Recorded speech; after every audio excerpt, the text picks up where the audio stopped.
Hi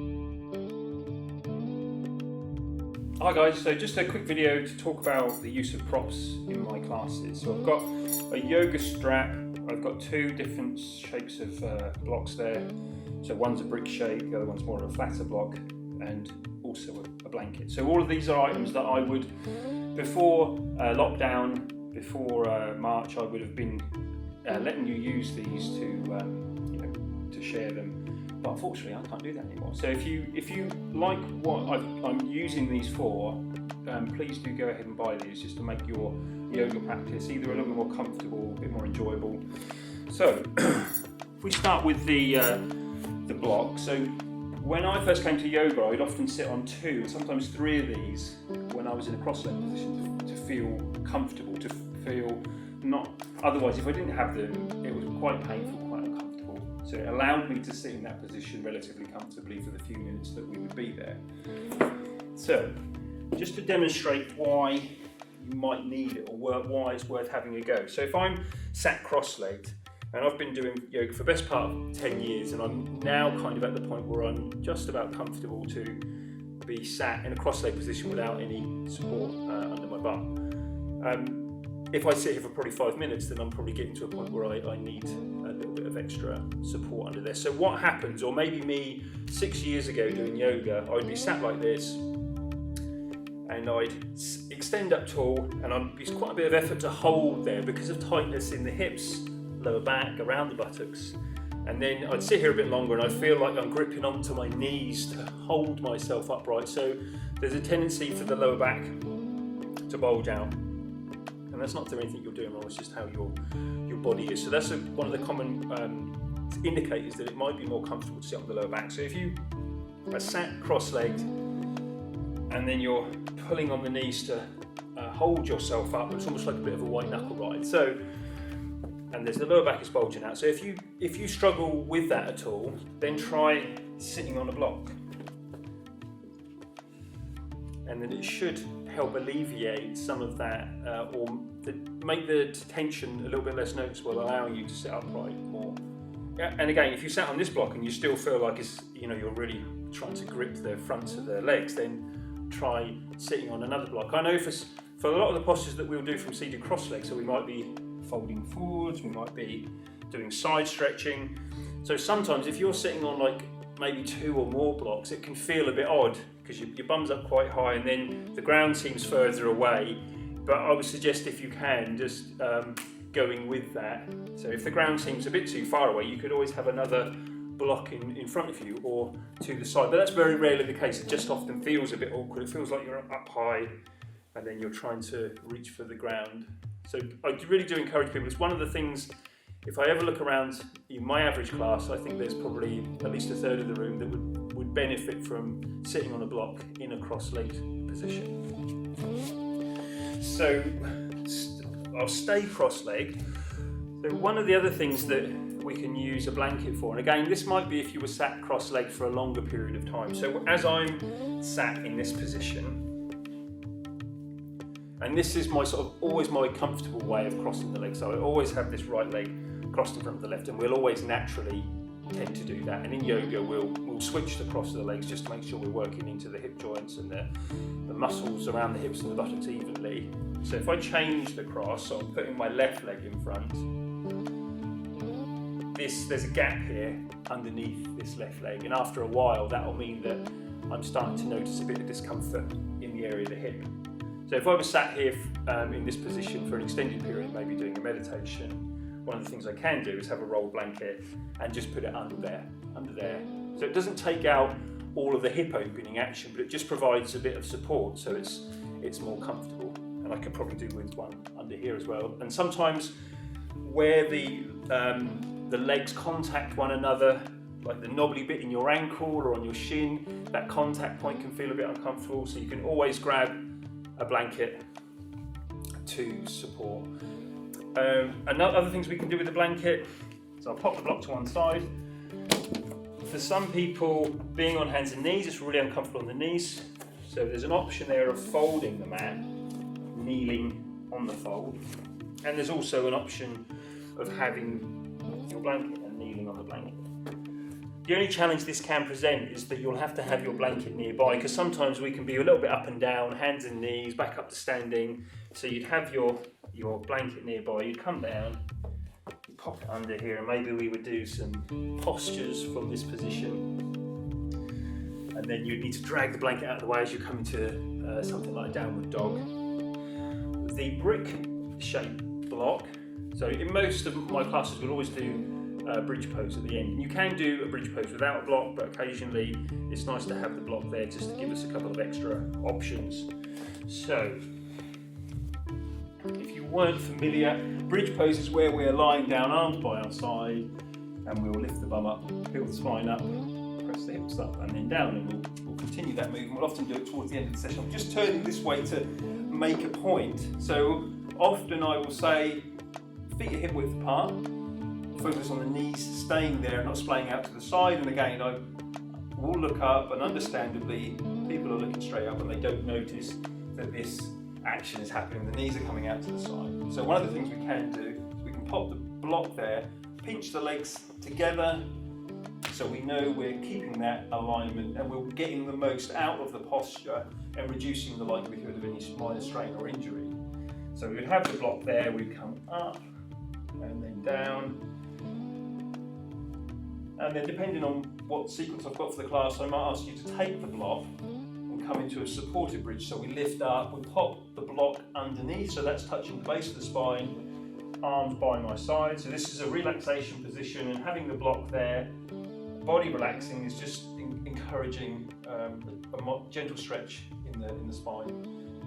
For some of you who are quite flexible or want a bit more challenge, you can turn the block on its side so it's a bit higher, and then down, and there's one or two that might even want a little bit more of a challenge of having that block up there. But if you have it in this position, if you find it difficult to relax, then you should probably step it down to the lower setting. So another example of using this brick prop. There's loads of reasons why you might use it, but for the common things in my class, so the other thing is our standing half mid balance. And again, some people don't need the block. They're comfortable, they can reach the ground, or it might be the block is in this lower setting. So how we would use this is we might be in something like a warrior one. We'll interlace the fingers, draw the hands away, lead with the chest forwards, head hanging, working hands to ceiling, and then hands come down. I'd ask you in this case my left hand to the block, right foot forwards, moving the block forwards. When we're coming into this balance, we want about roughly 80% of the weight through the standing leg, and we're just using this as a touch point. So we're straightening the left leg, raising, drawing this right hip and shoulder back, raising the right leg, reach the right fingertips up, and then maybe come back down to a warrior one. So for some of you, that block being end on is going to be the right height, and you've got that there just as your touch point, just as a balance. But for some of you, you might have a bit more movement in the hip joint, allowing you to get the fingertips down, and opposite to that, you might be somebody that struggles to reach the block, and in that case you could use your larger block there just to bring it up a little bit higher. So there's some examples that I'll just show you. Another one of what we use the blocks for. So there's a posture called hero pose, or half hero pose as well, where we're stretching the hip flexors. So they're, as much as the hamstrings, the back of the leg muscles, these front of the leg muscles are going across the hip joint to the upper body, are a real area of common tightness, which can be the root cause to a lot of injuries across the body. So the back, hips, knees. So they're a really good one to stretch, and often can be a bit of a challenge to stretch. So away to the half hero, I'm going to pop this block down, and I'm going to have my left leg out in front, and I'm bending back my right leg. I'll turn around in a second. So I'd be in this position, and as I'm here, just turn around, bending this leg back. So the action of the leg being bent back is stretching here, and it's also doing a very good stretching the top of the foot. So for a lot of people that's an area of tightness, and I can really feel that as I'm sat in this position. So sometimes we would do a forward fold from here. We have a strap around the leg, or maybe just leaning at the waist, or we walk the hands back and lean back. And so as the action of leaning back is creating the stretch across the thigh. So that's this tightness here that I'm feeling is something that can prevent you from coming into the posture, or put you off, or stop you from coming into it fully. So a way in which we can alleviate that is having one block. If that doesn't work, maybe stacking it up a bit higher. So again, left buttock on there, drawing that back, and then because I'm up a bit higher, there's less weight or less strain going through there, and that's immediately a lot more comfortable. And again, another thing we can do is you could have a blanket. If you pop the blanket on the top of the foot, it takes out a lot of the strain there as well. So there's a couple of demos there for hero pose. Full hero would be when we're bending both legs back, and I'll use the 2-block setup. So what I'm doing here is I've got the blocks like that, and I'm going to sit my buttocks, my sitting bones on this front edge here. And I've got it further back just to allow me to come into the posture, so it fits between the feet. So as soon as I'm sat in this position, I'm definitely aware of this tightness here, and then to stretch the hip flexors, I'll take the hands behind, lower down, take the gaze up. And for me, when I come into this posture, what prevents me from going any further is tightness, what feels like compression in my lower back. And I do have a lower back injury, so that would make sense. And from my experience, there's quite a few people that will come into this posture and come down to about here, and they might notice tension, tightness in the lower back. So of course you wouldn't go through any further, and hopefully when you're coming to here, you're also aware of tightness in the thighs. Come back up.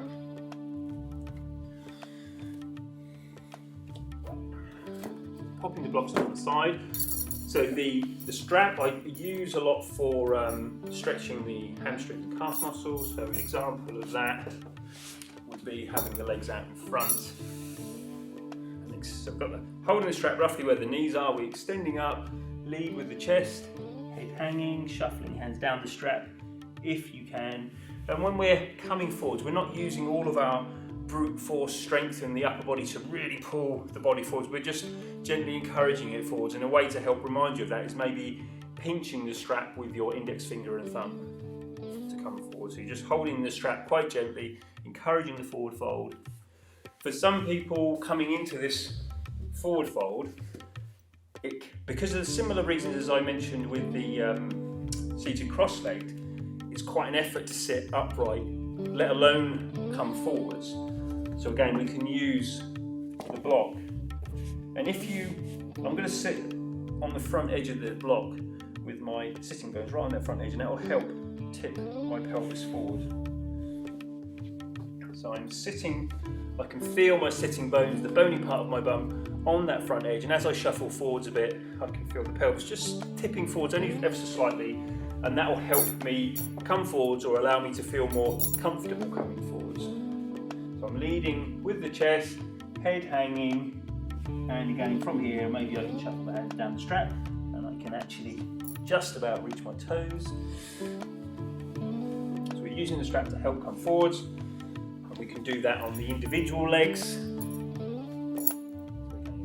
Leading with the chest, coming forwards. Another stretch that I'll do quite a lot in my classes is a variation of this hamstring stretch where we're laying on our backs. So I've got the strap around my foot, I'll work it upright. So I'm bringing it to a point where I can really start to feel that stretch in the hamstring and calf muscle. So for me, roughly my leg is upright. For some of you, it might be that you can come further and the toes are moving more towards the head direction. And then from here, I'm going to take both lengths of the strap. So this is my left hand, and I'm going to guide my left leg over to the left. And to help feel a bit more in control or take some of the strain out is I'll slide the hand up the strap towards me, get my elbow down, and then I'm allowing my left leg to come down. So I'm always keeping a bit of tension in it, so the toes are always moving or working towards the direction of my head. So I'm always got that work going on. And then we'll come back up. I'll work the leg upright again, both lengths of the strap, in this case the right hand, guiding left leg over to the right. So I'm going to roll onto the outside of my right leg. And again, I'm keeping in tension in the strap, so I'm working toes in this direction. There's always tension, stretching those muscles. Coming back up, and then we would do the other side as well. Just one more quick demo. So I'm going to pop the strap over my shoulder, and again, for some of this, we don't need the strap for this, like in some of the postures I've already mentioned, you wouldn't necessarily need the strap. So in this one, what I've got here is the strap over my left shoulder. I'll take my left arm to the left, reach for the strap, raise the arm up, reach down. So from here, I'm going to sort of keep the top hand fixed and see if I can shuffle this bottom hand up, which will encourage the top one down. So we're stretching the shoulders, the tricep muscle in my right arm. And again, some of you, the hands will come together quite comfortably. And if you get to that point, then we're looking at drawing this top shoulder back, opening up that armpit a little bit more. And then we do the same on the other side, obviously, to keep things balanced. So there's some examples, common examples of what we might use some of these props for in my yoga classes. There are lots of others. I often use bolsters as well for some of the supportive postures, but that'll probably be another video. So hopefully that's of some help and can give you a bit of insight into. I really encourage you to use the props on those areas where I mentioned. If you're noticing tightness here, or if it's a bit of a challenge reaching the ground, there's no point in making it any more harder for itself, because sometimes when things feel harder, they can be a bit demoralizing, and you don't want to continue. It can put you off doing it. So as well as using the props, there's always a way of modifying postures. So if you're finding it painful or uncomfortable in any way, there'll be a way of modifying that, or me giving you another posture which gives you all of the same benefit, or maybe part of that. So at least it allows you to do something that